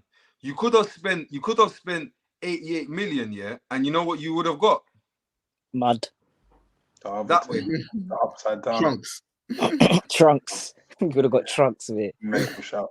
Yeah, that Trossard business is just cash money. Edu, give yourself a pat on the back, boy. That is just fantastic work, and I think they're just so the interchange amongst the front three. Saka's getting load management. He can chill out. He doesn't have to play. He can actually rest for once and not play. I don't know, 180 games in a row. Partey now being rested. Everything is going right, and it makes me feel sick. I said when January was approaching and Arsenal were in for another winger, I wanted Jeremy Pino from Villarreal because what I wanted was a right-footed right winger. Okay, something different. Yeah, something different. You know, like if for some reason the whole Saka thing isn't working, how about bringing a right-footed player on that side? Because I need Martinelli on the left. Okay, I'm a man. If it ain't broke, don't fix it. Okay. The whole William Saliba injury, I'm not thinking like cool, put Ben White in there, put something there. No. Just Saliba's injured, find another centre back, put him there. Don't change anything else. Okay. I believe the same, Jess. The lesser amount of changes, the better. Exactly. So when I've seen us sign Trossard now, I've said, Jesus Christ, this is it. I said, this is it. We've got a guy who's right-footed who can play on the right wing, but then he can play on the left as a false 9, as a number 9, as a number 10. Guys, we may have just got the signing of the best January signing of all time, possibly. Possibly. Up there, though. Yeah, Kulu, there's a lot of players up there. Kulu's up there. Virgil van Dijk is up there. Kulu's up there, Scorch. On the Kulusevski, he came into the league. He came into the league and got the most GA in the time he was here from January. What's good? And got Tottenham top 4. What's good? There's guys like Aubameyang that have lived. There's Bruno Fernandes. Yeah. I might be up there. Leading. What's good? Switch. I'm gonna defend you again because I'm defending you. Kulusevski's impact on that Tottenham team when he joined was phenomenal. He's part of the reason why they got top 4. Come on, Wolves, man. You're going on like you didn't see him nutmeg Cancelo on his debut. TBE is high praise indeed. One of the best. Not the best, but there's like there can be a bracket of like 5 to 10 to 15. When you woke up this morning, did you ever think Kulusevski was one of the greatest January signings ever? No. Is that me? Yes. I just said to you, yeah, because his impact on that Tottenham team was one of the reasons why they got top 4 last season. Yeah, Dan. Listen to this. Sorry. I want to bring the mood down a little bit because it's all popping. Let not be me. So it's not really that bad, yeah. But for some reason, I see Trossard being the one to bust out quite soon. When I won't go in there. 2.5 years, maybe. Like I just can't see. Do you know what I see? Go on. I see him then. I see Trossard because one thing I like about a player, you guys know I love when a player's mad fast, yeah? On the flip side, I like when a player isn't fast at all. Paceless, okay? The paceless men from Game of Thrones, they're not really spoke about, but they exist. the men of not many paces. These players, if they've got technical ability, they're indispensable because as they get older and they lose their pace, which was never there, this gets better. Trossard, I said before, if Jack Grealish can evolve into a centre mid, yeah, he'll be dangerous. If Trossard can evolve into a deep lying centre mid as well, dangereux. That is so left. That's That's like That's left that's like Moussa Dembele being a winger. do somehow like no, because he started off as a like He was a striker, isn't it? CF, like Mhm. maybe it's No. unique. Jess, I'm with it. Let's give it a No, you know So who what I'm could saying do is, that? Santi Cazorla could do that. Not Leonardo Trossard. Like he can't be dropping Leandro deep. Trossard, he was made in a lab. They took Hleb's DNA and They did. Cazorla's DNA, and this is what they've got. Don't He's not going to be. don't say Santi's name. He's not going to What be the is first wrong to with leave. you, man? Dan, why do you so well. get so sick, Dan? Rein it in, Jesus Christ. Oh, What I'm saying I is, know things are good, but what I'm saying is this, Jesus guys. Christ. What I'm saying is this, I believe that Trossard, he won't be at Arsenal forever, but he has got a long career in football. If he can adapt, into that deep lying midfield role, he can play forever. He's already got grey hair. With Champions halfway League, there. and the more games you have next season, like he'll have enough games to be staying around. Yeah, and also with Champions League, I can see him kind of just like if he's in this space here. This is calm. Nah, I think he goes somewhere and like I don't know. It could be like an AC Milan or something, or Sevilla first team. I'm playing all the games. I can see that. What do you mean? You know, for Arsenal, he plays every game. Like, so why would he want to leave? No, I just don't know how long that lasts. We don't know. That's the beauty of it, and we're gonna find out. I'm speculating. But no, like Trossard, fan wine. Good window. Jess, do you think Leeds have anything within them to stay up after what you saw yesterday? Any signs of life? Yeah, man. Like, although Arsenal won 4-1, that first 30 minutes could have been completely different. This is when the three Ks are very important. One of the three Ks is quality, and they don't have much quality in their team. KWA, right? Yeah. How we spell it? Spelling that? Yeah. I don't know, guys. Spelling isn't my forte, but yeah. The 3 Ks. What's wrong with that? A lot, because they did a lot of damage in America. Quality and technicality. I've done this before, guys.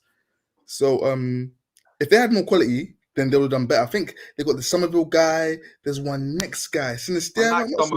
Yes, oh, what a player! They've got like a copy paste of like the same 3 players there. Yeah, and they had hella no Nonto yesterday though. That's the one. So I think Tyler Adams. Yeah, I think they're okay. I think they're okay. I genuinely think they stay up, and go down next season. But they stay up. They live this season. They live to fight another day. Yeah, the pen change thing. It was a little bit of a jab fest, and then that happened, and Arsenal didn't look back. But yeah, Jesus is back, and he's on the score sheet. Someone else who's been on the score sheet a lot is a player who is on a spectacular run of form, and he due to Danny Ings getting out of the way. Oh, I was going to say the manager. I'll go down. Yeah, he scored 17 under Dean Smith. And then last season, he was under Gerrard. It's different. But yeah, Ollie Watkins had a field day. He had Koulibaly again looking like a retiree or a veteran. And you had Cucurella playing left centre back and they're bouncing into each other. And Ollie Watkins was there to dispatch things. Should he be in the England shout? No. Like, I'd have a go. You know why? Actually, Tammy Abraham has been in the England setup, you know. You got big Ives. You got big Ives, and then you got big Callum. Yeah. No, and but you know why I would. Callum's not a big dog, man. Watkins is different. That's your guy.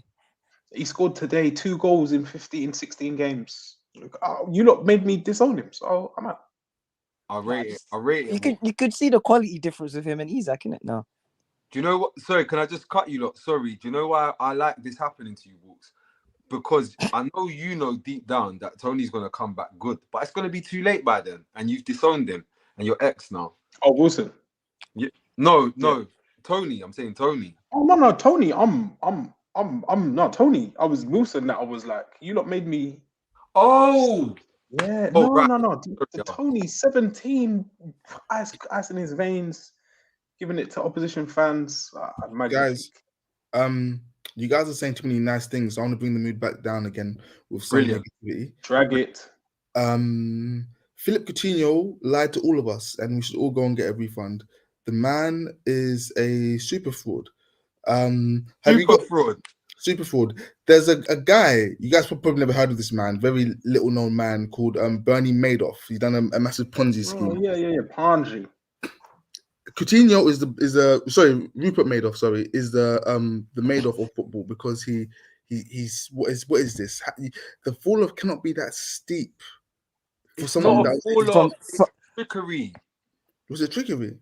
Yeah. Listen, they were saying that the boy is a number 10 and he's cutting it off the left and just whacking it as hard as he wrapping it with quality, being honest, into the far post. They're calling him a number 10. Like they did with Jack Grealish. What is happening? What is it about that Villa Water where people, I don't know, apply the incorrect positions for people, which is weird. But yeah, they're living life without him, man. Life is good without him, and that's thanks to Unai Emery, man. Leon Bailey, he's chipping in off the bench at the minute, but when Unai first joined, he was kind of living his life. And yesterday, come on, he's just like an enigma, is what I call him. Sometimes, yeah. No, he's lit. He's lit under Unai. I don't want to hear nothing. He's lit. It's not consistent enough, man. No, but it's that all come. Remember, he had some bad injuries, but let's not concentrate on the Jamaican boy not pulling up trees at the minute. McGinn, Big John, who's had a tough year. McGinn, what a strike! He's a terrible football player. Was that a good strike, or was Kepa like? Anytime I see anyone shoot against Kepa, it just looks like it's just going to go into the goal. 20% of his shots from out of the box. I think 20% of the goals he's conceded are from out of the box. So yeah, 1 in 5 of the goals I think there's one goalkeeper who's conceded more from out of the box. It might be Raya. But yeah, Raya is mad. McGinn's a weird one because I rated McGinn, and then I thought, it's not that great. Him, Barkley, and Grealish, that little midfield 3 thing that they had going for a minute, that was lit during COVID. I won't forget those days. Yeah. And then he's come back again now, the last 3-4 games. It's making me... Him and Gerrard fell out though, innit? Remember, they took the armband from Sir Tyrone, who was pushing. He's cracking on again. They took the armband from him. They gave it to McGinn. And it was like the battle of the cursed armband. And McGinn fell away and was looking a bit off it. But wow, I've got a world-class manager. And my fortunes have changed again. Love to see it. Yeah, no. People need to put some more respect on Unai's name. Like he is the Europa League. Let's not. I will die on the Unai League as well. Let's not do it. No. He's done Champions League, but he himself is the embodiment of the Europa League. If he wasn't Harry Potter and he was a Horcrux, he would be the shape of the Europa League trophy because that is him. But I'm actually worried.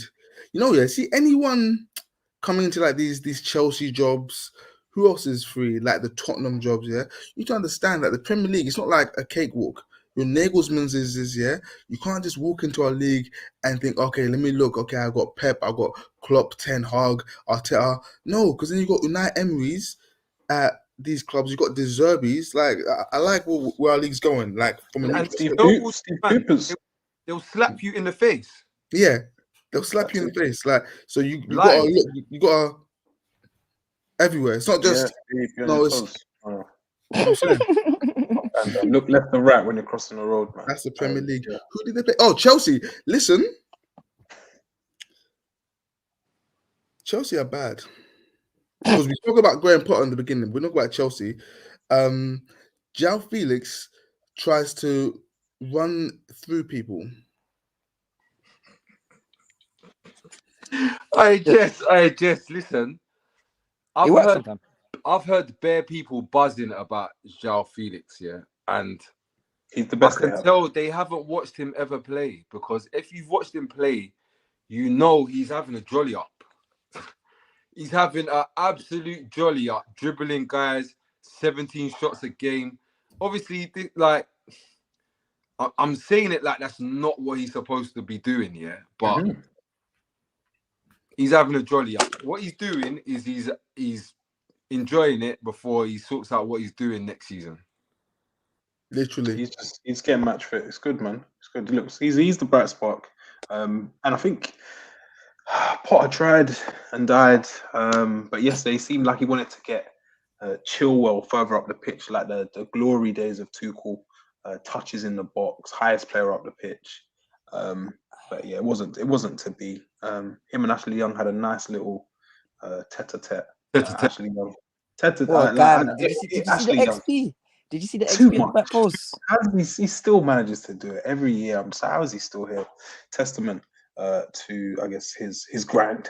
Does this mean that there's no Monday podcast? Cam Kicks, due to matters, mitigating factors out of our hands, there won't be a Monday podcast, but do not fear.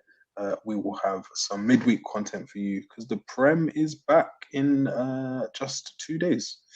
So don't you worry about a thing. It does also, okay, well. Also, you guys may have seen our Never Got Their Flowers 11. Probably the best 11 assembled of all time. Ever. We've got another one coming out this Thursday, which is the most overrated 11. We've got some nice surprises. What are they called? Easter eggs? Is that what you guys call them now? Easter eggs in the I'm not pagan, so I don't believe in Easter or eggs. But yeah, some Easter eggs. What? Okay. Yeah. Yeah. Cool. Yeah. Thursday, same time. The most overrated 11. Spoiler alert: the manager is Graham Souness. I'm joking. Nice. Make sure you tune into that. Does 7.5 get the chop if United don't get top 4? No chance for me. No. That is a possibility. Bowley is going to be. Sorry, guys. We're glossing over the £88 million youth from Ukraine that keeps. Yeah. Half time. Trunks. Yeah, no, thank you, Sports. I'm actually ready for this. Guys, keep talking because I got some stuff ready for this. About Trunks. Bro, he's been here. He's been here since January. You are a genius. I swear SB is actually a genius. Bro. There he is. There's Mudryk. that's you need the other form of him when he had the slip back in the middle, Trunks.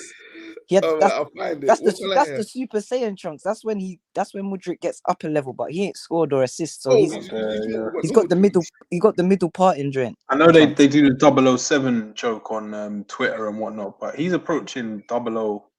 Bro, yeah, 0 goals. I feel sorry for him, man. No, so he got an assist. He got an assist. It was a media assist. No, it wasn't. That's what somebody tried to lie to me, and I went and checked. He won a penalty or some shit. No, it was a header. Costco. Oh, to who? Yeah. He did the header. Okay. The ball hit. He was trying to control it. It was decent. Bro, Trunks is poor, man. I just found that I had the best. I had the perfect one. You found it? Is it with the purple joint? I can't even save it. I can't focus. Guys, no, I'm not doing it. Let's get back to work. Sorry. Villa are going on a European tour. Saying Wetters though. Oh my god, he's fast. But yeah, that chance, man. You've got to bury that, man. If you want everything to stop, the memes to stop. That thing where he's passed the ball to the goalie. Could have passed someone was injured. Hey guys, so you lot have clearly never done anything under duress. Okay, in my life, I have done. Okay, I'm judging by the way you're looking at Mudryk and his performances. Okay, because I've been under duress countless times. Yeah, and when I look at how he's playing, it reminds me of how I performed in my life when I was under duress. Okay, this man does not want to be here.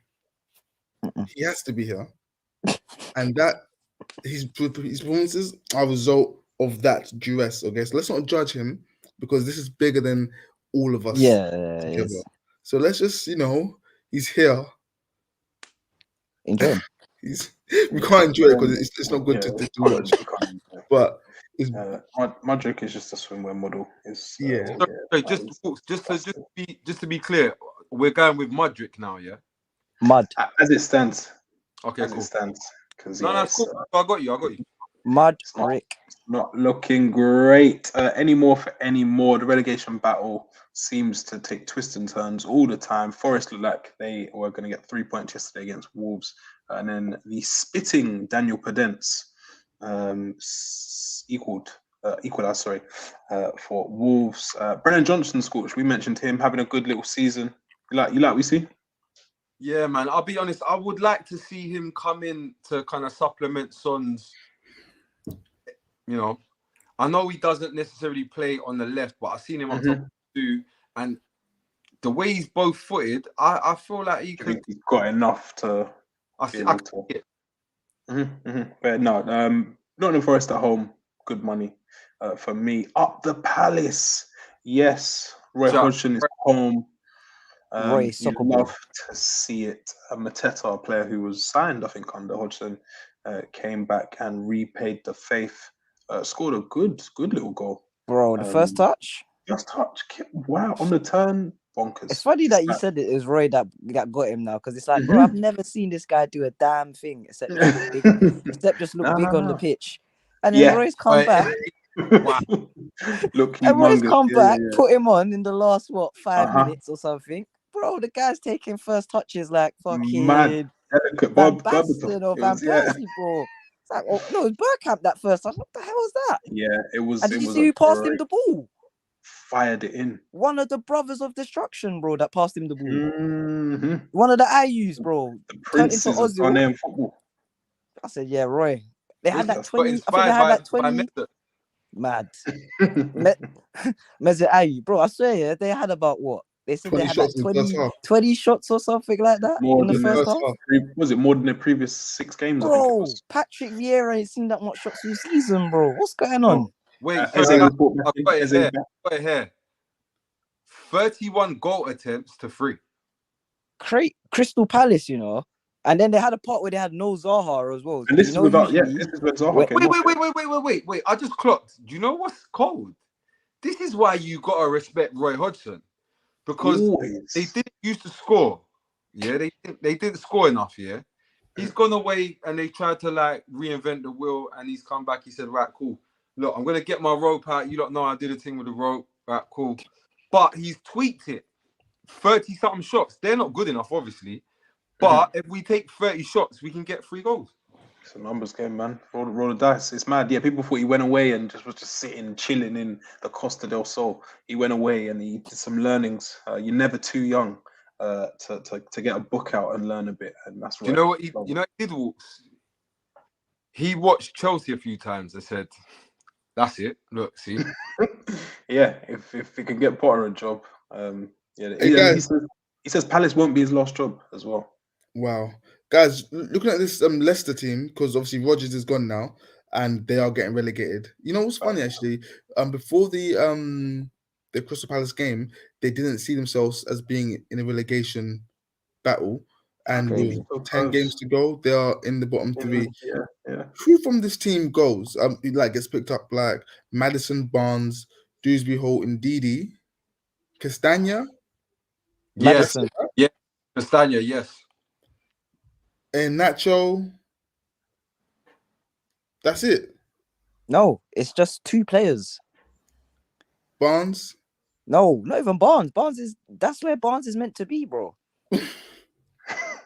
Like, bro, I like Barnes. I like Barnes. I personally like Barnes as well, but bro, he'll give you 2 games where it's like, Barnes. It's should he be on the plane, and then it's and then he'll give you another 8 games of meatiness. We think, where's this guy gone? It's not him.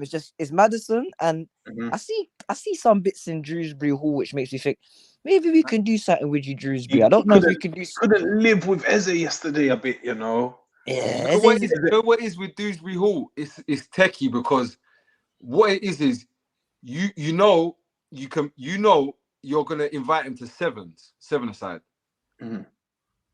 but the 5s.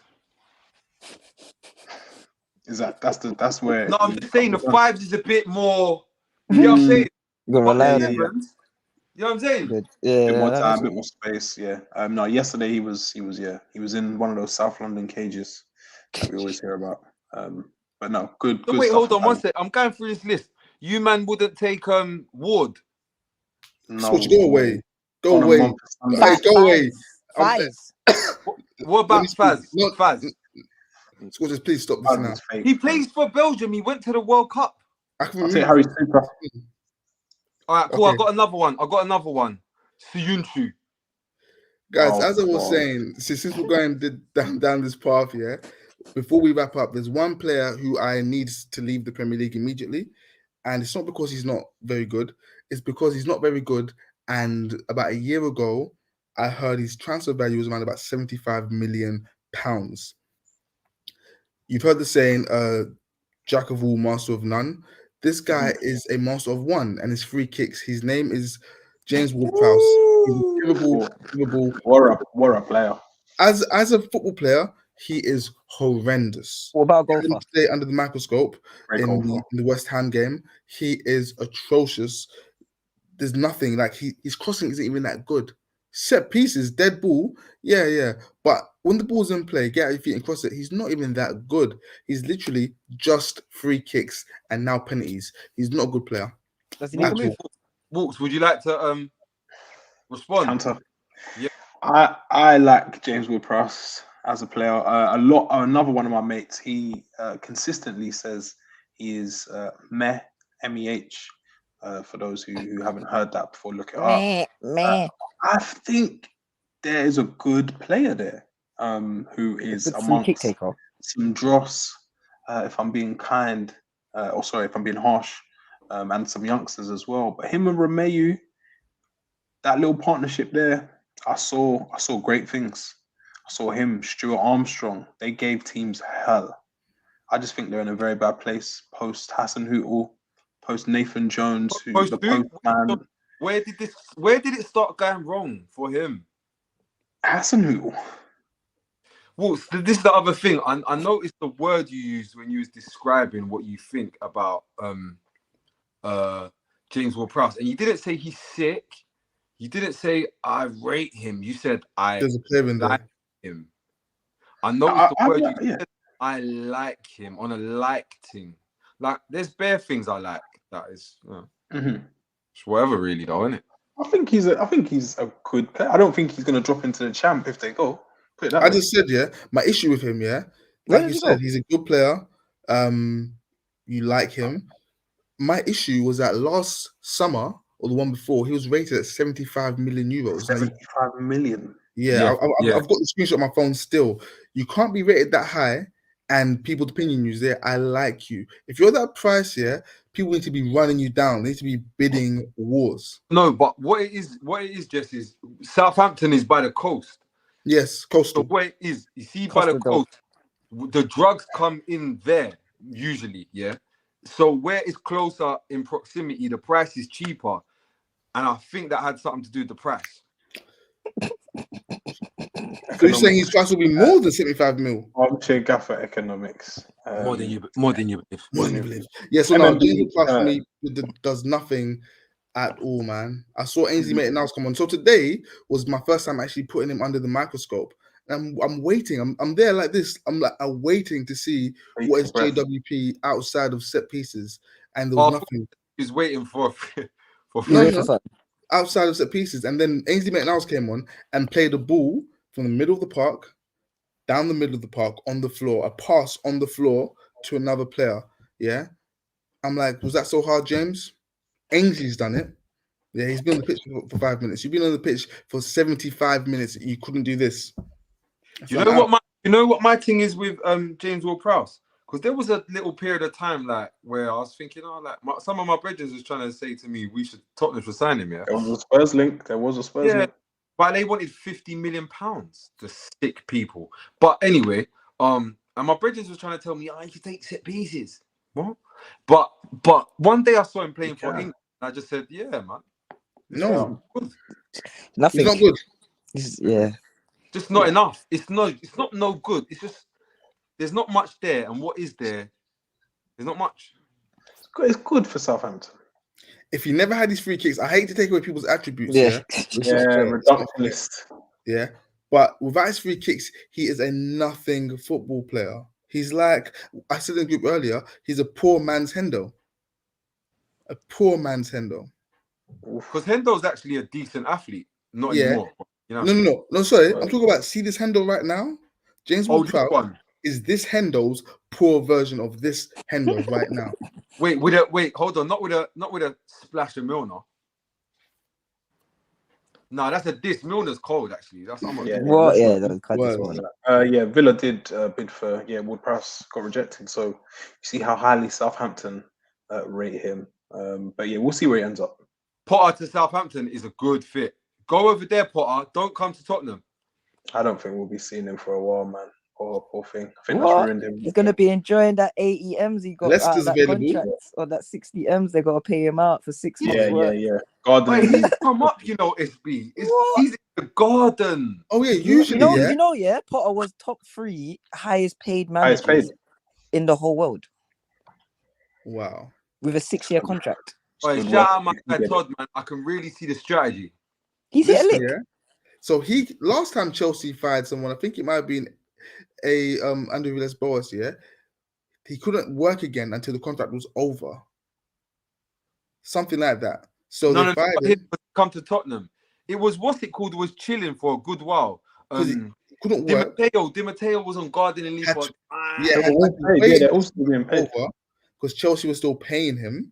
Because rather than shelling out one lump sum, they just pay you until your contract's over, but you can't work. So we may not see Potter work for some time because he's going to collect that 10 million a year or 12.5 a year for as long as he sees fit. And when he's had it for about a year or two, be like, you know what? I'll go and get another job for 2 million a year. For any youngsters watching, man, get yourself into management. It is the only job where you can be rewarded handsomely for being bad. Hit a lick real quick. It's good. Get your badges. I guess that's it for this week. Where Man United have been beaten by Newcastle, and Newcastle will have leapfrogged them into third. Chelsea have sat Potter. Gabriel Jesus is back, dragging Arsenal on the way to a title because he's done it before. Worrying times for Liverpool and Klopp. The relegation battle continues to heat up, and James Ward-Prowse is a nothing player. You heard it here first. We'll be back at some point this week. Please stay tuned and please make sure you like this video before you depart and make your way home. We've been the Gaffers. You've been great. We'll catch you all later this week. Peace.